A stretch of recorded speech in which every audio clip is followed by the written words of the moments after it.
They have a big gap, particularly in decision-making positions and leadership positions and things like that. And for example, the World Economic Forum, they have the gender gap indicators. And according to that indicator, Japan is ranked 110th.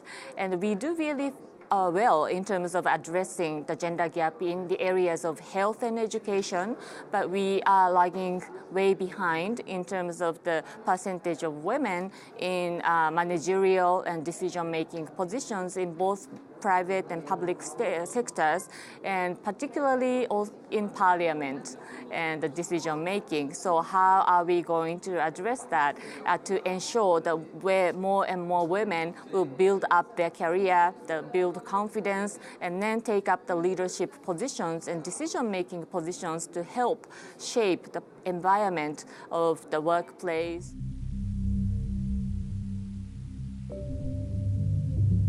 There have been some legislations put in place. For example, in 2016, the government put in place the legislation urging the government offices, the central and local government, and also the companies that have more than 301 employees, the big corporations, to analyze the gender ratio of recruitment and decision-making positions and things like that, really to identify where they are, reality check first. And then they are encouraged to develop the action plan and the targets, and they have to be publicized and disclosed as an information. I think this is going to push the government and also the big corporations to become aware of where they stand in terms of the gender gap in recruitment,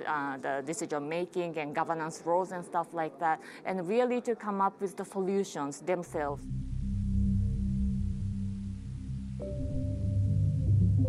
In Japan, at this current situation, we have, the politics is a male-dominated world, so women are kind of, hesitant to go into politics. So how do you motivate, particularly young women, to go into the fields of, the politics? What kind of, training do you provide to the younger generation? What kind of support do you provide to the women who are interested in running for office? And what kind of support do you provide to newly elected women legislators to, to push for women's agenda and also the gender equality agenda? So those experiences I really would like to learn from European countries.